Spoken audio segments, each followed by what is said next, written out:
Hello students, class third. We are going to start new chapter. Spoken English के अंदर आपका new chapter जो है आपका 9 है. Learn about the alphabet. Alphabet के बारे में सीखना. अबाउट मतलब बारे में, लर्न मतलब सीखना. अल्फाबेट, अल्फाबेट तो आप जानते हो बच्चों, है ना. The English alphabets are the basics to learn more about speaking English. English alphabet जो है बच्चों वो इंग्लिश बोलने का बेसिक आधार है. ठीक है. Let us find out if you are aware about the questions below. अब जो है हम जो है इसके नीचे जो है इंग्लिश अल्फाबेट के बारे में जो है क्वेश्चन और आंसर जानेंगे, पढ़ेंगे. ठीक है बच्चों. तो फर्स्ट क्वेश्चन देखो, यहाँ पे दो टू फ्रेंड्स बता रखी है, बीना और नीना. ठीक है ना. ये दोनों फ्रेंड्स है तो आपस में अल्फाबेट्स के बारे में बात कर रही हैं. तो आपको क्या करना है, यहाँ पे तो फर्स्ट को तो क्या लेना है, क्वेश्चन, और सेकंड को क्या लेना है, आपको आंसर. आपको इसी टाइप में कॉपी के अंदर क्वेश्चन आंसर करने हैं. ठीक है. अब आपका क्वेश्चन आ रहा है, do you know how many letters are there in the English alphabet. Do you know मतलब क्या आप बता सकती हो कि अंग्रेजी वर्णमाला में कितने अक्षर होते हैं. ठीक है ना. ये इंग्लिश अल्फाबेट्स मतलब अंग्रेजी वर्णमाला, अल्फाबेट वर्णमाला. तो क्या आप बता सकती हो कि अंग्रेजी वर्णमाला में कितने अक्षर होते हैं. ठीक है. तो नीना कहती है, yes I know that there are 26 letters in the English alphabets. हाँ, मुझे पता है कि अंग्रेजी वर्णमाला में 26 वर्णमाला होते हैं. इंग्लिश वर्णमाला में कितने होते हैं, 26. ठीक है बच्चों. बीना सॉरी, यहाँ पे क्वेश्चन है आपका. ठीक है. नेम्स नहीं लिखना है, क्वेश्चन लिखना है. And now tell me if you know about the division in English alphabets. Now मतलब और, है ना. और अब मतलब, और अब मुझे बताओ कि क्या तुम्हें अंग्रेजी वर्णमाला के भागों के बारे में पता है. डिवीजन मतलब होता है बच्चों भाग, है ना. अंग्रेजी वर्णमाला में कितने भाग होते हैं. तो इसमें एंड मतलब होता है और, नाउ मतलब अब, टेल मतलब बताओ. ठीक है. तो और अब मुझे बताओ कि क्या तुम्हें अंग्रेजी वर्णमाला के भागों के बारे में पता है. तो आंसर में लिखना, the English alphabet is divided into consonants and vowels. अंग्रेजी वर्णमाला जो है व्यंजन और स्वर में बटी हुई है. ठीक है. डिवाइडेड मतलब बटी हुई है. कॉन्सोनेंट व्यंजन, कॉन्सोनेंट क्या होता है, व्यंजन. ठीक है. और वोवेल्स मतलब स्वर. तो अंग्रेजी वर्णमाला व्यंजन और स्वर में बटी हुई है. ठीक है. नेक्स्ट आपका क्वेश्चन है बच्चों, बटी हुई है. ठीक है. अब बीना का क्वेश्चन है, yes you are absolutely right but what you are consonants. हाँ, तुम बिल्कुल सही हो. राइट मतलब सही, एब्सोल्युटली मतलब बिल्कुल. हाँ, तुम बिल्कुल सही हो, लेकिन व्हाट आर द कंसोनेंट, लेकिन व्यंजन किन्हें कहते हैं, ना. ये नेक्स्ट क्वेश्चन पूछ रही फिर से कि व्यंजन किन्हें कहते हैं. तो आंसर में, consonants are the alphabet with complete और partial closing of the upper vocal tract. व्यंजन ऐसे अक्षर होते हैं बच्चों, व्यंजन ऐसे अक्षर है जिन्हें बोलने में पूरी तरह या थोड़ा ध्वनि के साथ, तो थोड़ा बहुत ध्वनि संचार का योगदान रहता है, उसको हम क्या कहते हैं, व्यंजन कहते हैं. ठीक है. तो इसका साम बता रखा है आपको, consonants are the alphabet with complete और पार्टियल क्लोजिंग, मतलब थोड़ा बहुत ध्वनि के साथ, है ना.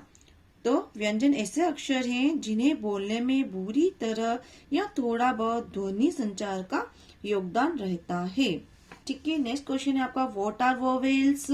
स्वर किसे कहते हैं बच्चों. वोवेल्स मतलब मैंने बताया था क्या होता है, स्वर. तो वोवेल्स, स्वर किसे कहते हैं. The vowels are A E I O and U. ठीक है. तो ए ई आई ओ और यू को स्वर कहते हैं। नेक्स्ट आपका है आंसर में great, you really have good knowledge about English alphabet. Great मतलब उत्तम। अपन कोई भी बात होती, कोई सही आंसर देता है तो क्या अपन क्या बोलते हैं, ग्रेट। ठीक है, तो आपको वास्तव में अंग्रेजी वर्णमाला का अच्छा ज्ञान है।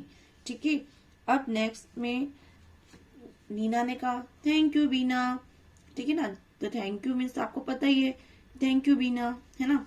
तो बीना का अब नेक्स्ट क्वेश्चन है can you tell me how many vowels are in your name. क्या तुम मुझे बता सकती हो कि आपके नाम में कितने स्वर हैं। तो नीना कहती है आंसर में yes in my name there are 2 vowels I and A. हाँ, मेरे नाम में दो स्वर हैं, आई और ए। ठीक है, अब नेक्स्ट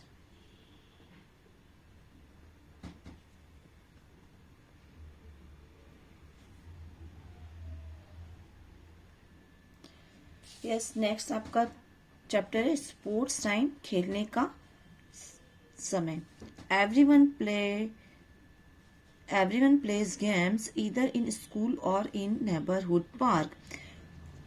हर गेम जो है हम जो खेलते हैं या तो स्कूल के अंदर खेलते हैं या पार्क में खेलते हैं या फिर किसी बड़े मैदान में खेलते हैं, है ना। आप लोग जब भी कोई गेम खेलते हो तो आसपास में कहीं जगह होती है वहां खेलते हो, है ना। They are a mean of refreshment. इनका मतलब इसका मीन्स है कि रिफ्रेशमेंट मतलब हम खेलते हैं तो उससे हम क्या होते हैं, फ्रेशमेंट मतलब अच्छा फील करते हैं। But how many games are you aware now.